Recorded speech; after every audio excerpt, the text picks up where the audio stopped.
পেপারটা পেপারটা একটু আমাকে দিন। ওই পেপার তো গতকাল রিশাদ মির্জা এসে নিয়ে গেছে। কি? রিশাদ এসে নিয়ে গেছে মানে? হ্যাঁ, বলল তাড়াতাড়ি কাগজ দেন, কাজ আছে। আমিও দিয়ে দিলাম। অফিসার, আমি মন্ত্রীর সাথে কথা বলতে এসেছি। মন্ত্রী কি মামা বাড়ির মোয়া যে বন থেকে খুললাম আর দিয়ে দিলাম? অ্যাপয়েন্টমেন্ট আছে? শুনুন, মন্ত্রীর কারণে একটা মেয়ে মারা গেছে। আমি ওনার সাথে ডিরেক্ট কথা বলতে চাই। আই হোপ আপনি কোঅপারেট করবেন। না। তাহলে তাহলে যাচ্ছিস না কেন?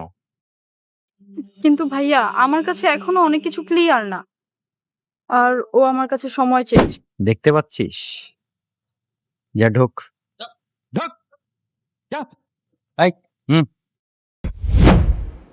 স্যার, আপনি আপনার কাজ সেরে ফেলেন। মন্ত্রীর ছেলেকে যে স্কুলে আনতে যাবে সেই ড্রাইভারকে আমি আটকে রেখেছি। হ্যালো হ্যালো হ্যালো বাবা।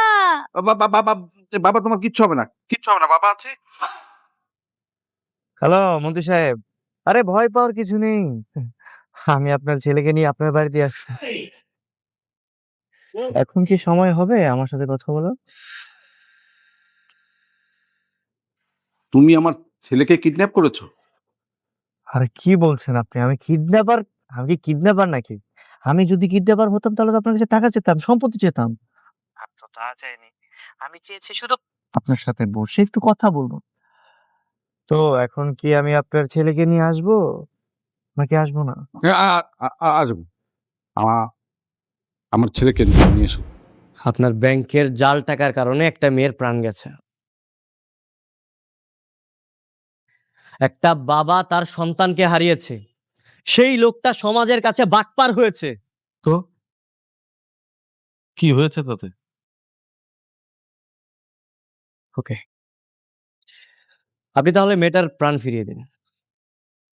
আর you kidding? Is it possible?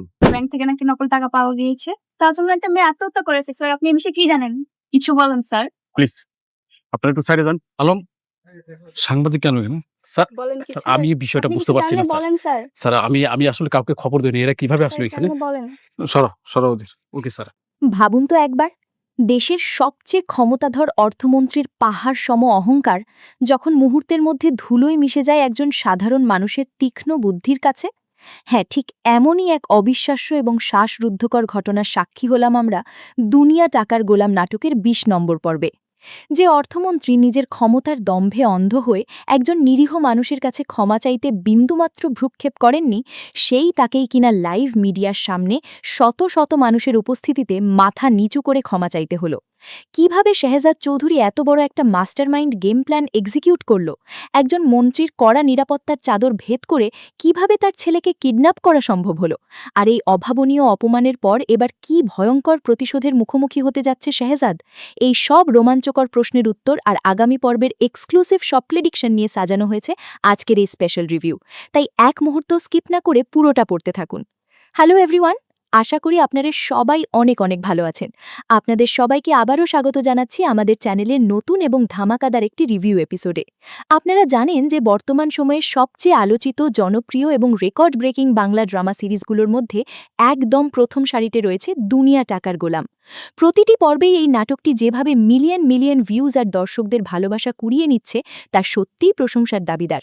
নাটকের শুরুতেই আমরা দেখেছি সিরিজের মূল অভিনেতা দর্শকদের উদ্দেশ্যে এক আবেগঘন বার্তা দিয়েছেন, যেখানে তিনি প্রবাসী দর্শক এবং দেশীয় দর্শকদের সাপোর্টকে সাধুবাদ জানিয়েছেন। আসলেই এমন একটা কন্টেন্ট যখন আমরা পাই যেখানে থ্রিল, ইমোশন, সাসপেন্স আর সোশ্যাল মেসেজের এক অসাধারণ সংমিশ্রণ থাকে, তখন সেটাকে সাপোর্ট না করে থাকা যায় না। তো চলুন কথা না বাড়িয়ে সরাসরি ঢুকে পড়ি আমাদের আজকের মূল আলোচনায়, অর্থাৎ দুনিয়া টাকার গোলাম এপিসোড 20 এর পোস্টমর্টেম এবং আগামী পর্বের প্রেডিকশনে। শুরুতেই আমরা দেখতে পাই এক চরম ইমোশনাল এবং একই সাথে কনফিউজিং একটি পরিস্থিতি। শেহজাদ চৌধুরী, যাকে আমরা এতদিন নানা রকম চড়াই উতরাই পার হতে দেখেছি, সে এবার এক অন্য রকম বিপদের সম্মুখীন। তার সামনে এমন কিছু চরিত্র এসে হাজির হয়েছে যারা তার অতীত বা বর্তমানের সাথে এমনভাবে জড়িয়ে আছে যা পুরো পরিস্থিতিকে একটা গোলক ধাঁধায় ফেলে দেয়। ফাতিমা নামের মেয়েটি নিজেকে তার প্রথম স্ত্রী হিসেবে দাবি করছে, অন্যদিকে ঋতু নামের মেয়েটির হাতে শেহজাদের নামের ট্যাটু। এই যে একটা সাইকোলজিক্যাল প্রেশার শেহজাদের উপর তৈরি করা হয়েছে, এটা মূলত তাকে মানসিকভাবে দুর্বল করে দেওয়ার একটা সূক্ষ্ম চাল। ফাতেমা নাকি কাজী অফিসে গিয়ে নিজের আগের স্বামীকে মৃত ঘোষণা করে শেহজাদকে বিয়ে করেছে। এমন সব অদ্ভুত আর বানোয়ার দাবি শেহজাদের জীবনকে রীতিমতো অতিষ্ঠ করে তুলেছে। এর পাশাপাশি আমরা দেখতে পাই শেহজাদের এক চরম আক্ষেপ আর ক্ষোভ, যে মানুষটিকে সে নিজের বোনের মতো বিশ্বাস করেছিল সেও তার সাথে বেইমানি করেছে। এই বেইমানি, এই ধোঁকা শেহজাদের ভেতরে এক অন্যরকম জেদ আর ক্ষোভের জন্ম দিয়েছে। সে বুঝতে পেরেছে এই দুনিয়া আসলেই টাকার গোলাম, এখানে ইমোশন বা বিশ্বাসের কোনো দাম নেই, সবাই টাকার কাছে বিক্রি হয়ে যায়। এরপরই নাটকের প্লট মোড় নেয় এক ভয়ঙ্কর এবং অপ্রত্যাশিত দিকে। আমরা সরাসরি চলে যাই একটি ব্যাংকের ভেতরে। শেহজাদ চৌধুরী একটি লাশ নিয়ে ব্যাংকে প্রবেশ করে। এই দৃশ্যটি দেখে আমার মনে হয়েছে বাংলা নাটকের ইতিহাসে এমন বোল্ড এবং সাসপেন্সফুল দৃশ্য খুব কমই তৈরি হয়েছে। শেহজাদ তার মৃত বোনের লাশ নিয়ে সোজা ব্যাংকের ম্যানেজারের সামনে এসে দাঁড়ায় এবং রীতিমতো পুরো ব্যাংককে জিম্মি করে ফেলে। তার দাবি একটাই, তার বোনের জীবন ফিরিয়ে দিতে হবে, আর যদি তা সম্ভব না হয় তাহলে এই মৃত্যুর জন্য যারা দায়ী তাদের জনসমক্ষে ক্ষমা চাইতে হবে। শেহজাদের এই দাবি শুনে ব্যাংক ম্যানেজার থেকে শুরু করে স্টাফ এবং উপস্থিত সাধারণ গ্রাহকদের মধ্যে যে একটা ভীতিকর পরিস্থিতির সৃষ্টি হয় তা ক্যামেরার ফ্রেমে দারুণভাবে ফুটিয়ে তোলা হয়েছে। শেহজাদের চোখে মুখে যে আগুন, যে হারানোর বেদনা এবং প্রতিশোধের স্পৃহা ছিল তা দর্শকদের বুকের ভেতর গিয়ে সরাসরি আঘাত করেছে। সে বারবার বলছিল, টাকা দিয়ে কি সম্মান বা জীবন ফেরত পাওয়া যায়? এই প্রশ্নের কোনো উত্তর ব্যাংক ম্যানেজারের কাছে ছিল না। ব্যাংক ম্যানেজার উপায় না দেখে সোজা ফোন করেন দেশের অর্থমন্ত্রী জুনায়েদ চৌধুরীকে, কারণ এই পুরো ঘটনার পেছনে, এই ব্যাংকের জালিয়াতির পেছনে এবং শেহজাদের বোনের মৃত্যুর পেছনে এই মন্ত্রীরই অদৃশ্য হাত রয়েছে। কিন্তু অর্থমন্ত্রী তো অর্থমন্ত্রী, তার ক্ষমতার দম্ভ এতটাই বেশি যে একজন সাধারণ মানুষের কাছে ক্ষমা চাওয়ার বিষয়টি সরাসরি নাকচ করে দেয়। সে ফোনে ব্যাংক ম্যানেজারকে ধমক দিয়ে বলে যে জুনায়েদ চৌধুরী আজ পর্যন্ত কারও কাছে মাথা নত করেনি আর করবেও না, উল্টো সে শেহজাদকে হুমকি দেয়। এই জায়গায় আমরা দেখতে পাই ক্ষমতার এক নগ্ন রূপ। একজন মানুষের জীবন চলে গেছে, একটা পরিবার ধ্বংস হয়ে গেছে, কিন্তু ক্ষমতাধরদের কাছে এগুলো নিশ্চকই কিছু পরিসংখ্যান বা সামান্য ঝামেলা ছাড়া কিছুই নয়। অর্থমন্ত্রীর এই অহংকার শেহজাদকে আরও বেশি মরিয়া করে তোলে। সে বুঝতে পারে সোজা আঙুলে ঘি উঠবে না। এই সিস্টেম, এই দুর্নীতিগ্রস্ত সমাজকে শায়েস্তা করতে হলে তাদের ভাষাতেই কথা বলতে হবে। অর্থমন্ত্রী নিজের বাড়িতে বসে আয়েশ করে চা পান করছিল আর ভাবছিল পুলিশ পাঠিয়ে সে শেহজাদকে নিমিষেই শায়েস্তা করে ফেলবে। কামরুল এবং আলম নামের পুলিশ অফিসারদের আমরা দেখতে পাই, যারা ব্যাংকের বাইরে এসে পজিশন নেয়। কিন্তু শেহজাদ তো কাঁচা খেলোয়াড় নয়। সে আগে থেকেই জানত যে মন্ত্রী পুলিশ পাঠাবে এবং তাকে ফোর্সফুলি থামানোর চেষ্টা করবে। তাই সে তার মাস্টার স্ট্রোকটি খেলার জন্য প্রস্তুত হয়। শেহজাদের টার্গেট এবার সরাসরি অর্থমন্ত্রীর সবচেয়ে দুর্বল জায়গা, তার ছেলে টুটুল। অর্থমন্ত্রী যখন তার নিরাপত্তা কর্মীদের নিয়ে অহংকারে মেতে আছে, ঠিক তখনই আমরা দেখতে পাই শেহজাদের এক অন্যরকম রূপ। সে একজন বয়স্ক মানুষের মুখোশ পরে টুটুলের স্কুলের সামনে হাজির হয়। এই দৃশ্যটি ছিল এপিসোডের অন্যতম সেরা একটি মুহূর্ত। একটা ছোট বাচ্চার সাথে বয়স্ক মানুষের ছদ্মবেশে সে এমনভাবে কথা বলে, এমনভাবে প্র্যাঙ্ক করার নাটক করে যে বাচ্চাটি খুব সহজেই তার কথায় গলে যায় এবং তার সাথে গাড়িতে উঠে পড়ে। এই পুরো সিকোয়েন্সটি এতটাই নিখুঁত ছিল যে দর্শক হিসাবে আপনিও কিছুক্ষণের জন্য ঘোরের মধ্যে চলে যাবেন। শেহজাদ প্রমাণ করে দিল, আপনার চারপাশে যত কড়া নিরাপত্তাই থাকুক না কেন, বুদ্ধি থাকলে যে কোনো দুর্ভেদ্য দুর্গেই ফাটল ধরানো সম্ভব। ছেলের কিডন্যাপ হওয়ার খবর যখন অর্থমন্ত্রীর কাছে পৌঁছায়, তখন তার পায়ের তলা থেকে মাটি সরে যায়। যে মানুষটি একটু আগে নিজের ক্ষমতার অহংকারে সোফায় হেলান দিয়ে চা পান করছিল, সেই মানুষটির মুখের রেখাগুলো এক নিমিষেই পাল্টে যায়। শেহজাদ ফোন করে তাকে সরাসরি আলটিমেটাম দেয়। সে জানিয়ে দেয় তার ছেলেকে সে কিডন্যাপ করেনি, বরং সে যদি তার ছেলের জীবন আর সম্মান ফিরে পেতে চায় তবে তাকে অবশ্যই ব্যাংকে এসে সেই লাশের সামনে, শত শত মানুষের সামনে, মিডিয়ার সামনে মাথা নিচু করে ক্ষমা চাইতে হবে। অর্থমন্ত্রীর কাছে আর কোনো উপায় খোলা ছিল না। ক্ষমতার দম্ভ মুহূর্তের মধ্যে ধূলিসাৎ হয়ে যায় একজন বাবার অসহায়তার কাছে। এরপরই আমরা দেখতে পাই সেই আইকনিক দৃশ্য, যেখানে অর্থমন্ত্রী মিডিয়া এবং পুলিশের সামনে মাথা নিচু করে ব্যাংকে প্রবেশ করছে। শেহজাদের এই জয় কেবল তার একার জয় নয়, বরং এটি সিস্টেমের বিরুদ্ধে একজন সাধারণ মানুষের ঘুরে দাঁড়ানোর এক বিশাল প্রতীকী জয় হিসাবে স্ক্রিনে ফুটে উঠেছে। এখন আসুন আমরা একটু গভীরভাবে বিশ্লেষণ করি এই পর্বের বিভিন্ন দিকগুলো।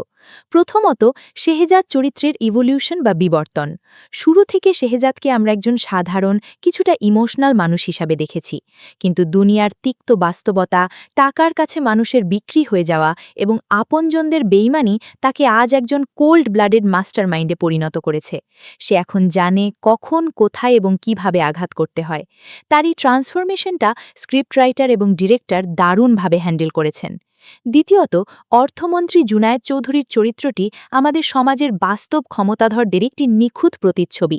তারা মনে করে টাকা আর পুলিশ থাকলেই সবকিছু কিনে নেওয়া যায়, কিন্তু যখন তাদের নিজেদের পরিবারের ওপর, নিজেদের সম্মানের ওপর আঘাত আসে, তখন তারা কতটা অসহায় হয়ে পড়ে সেটাই এই পর্বে খুব সুন্দরভাবে দেখানো হয়েছে। তৃতীয়ত, পুলিশের ভূমিকা। পুলিশ এখানে যেন একটি হাতের পুতুল। তারা চাইলেই শেহজাদকে অ্যাটাক করতে পারত, কিন্তু ওপর মহলের নির্দেশের কারণে তারা নীরব দর্শক হয়ে দাঁড়িয়ে থাকতে বাধ্য হয়েছে। এই পুরো সিনারিওটি আমাদের পলিটিক্যাল এবং সোশ্যাল সিস্টেমের এক করুণ বাস্তবতা তুলে ধরে। আজকের এই পর্বটি দেখে আমার মনে বেশ কিছু প্রশ্ন জেগেছে। শেহজাদ তো অর্থমন্ত্রীকে প্রকাশ্যে ক্ষমা চাওয়ালো, কিন্তু এই ক্ষমা চাওয়াই কি শেষ কথা? অর্থমন্ত্রীর মতো একজন ইগোসেন্ট্রিক মানুষ কি এত সহজে এই অপমান হজম করে নেবে? সে কি তার ছেলের কিডন্যাপ হওয়ার প্রতিশোধ নেবে না? আর ফাতেমা বা ঋতুর মতো মেয়েরা, যারা শেহজাদের লাইফকে বেশিয়ে তুলেছিল, তাদের আসলে উদ্দেশ্য কি? তারা কার নির্দেশে এই গেমগুলো খেলছিল? এই সবগুলো প্রশ্নের উত্তর আমরা হয়তো আগামী পর্বগুলোতে পাব। তবে এই পর্বের মেকিং, সিনেম্যাটোগ্রাফি, ব্যাকগ্রাউন্ড মিউজিক আর কাস্টিং নিয়ে কিছু কথা না বললেই নয়। বিশেষ করে যখন শেহজাদ বয়স্ক মানুষের মুখোশটি খোলে, তখনকার ব্যাকগ্রাউন্ড স্কোরটি পুরো সিচুয়েশনের ইন্টেন্সিটিকে 10 গুণ বাড়িয়ে দিয়েছিল। অভিনেতাদের এক্সপ্রেশন, বিশেষ করে মন্ত্রীর অসহায়ত্ব এবং শেহজাদের চোখের সেই তীক্ষ্ণ দৃষ্টি, সবকিছু মিলিয়ে এপিসোড 20 একটা মাস্টারপিস হিসাবে দর্শকদের মনে জায়গা করে নিয়েছে।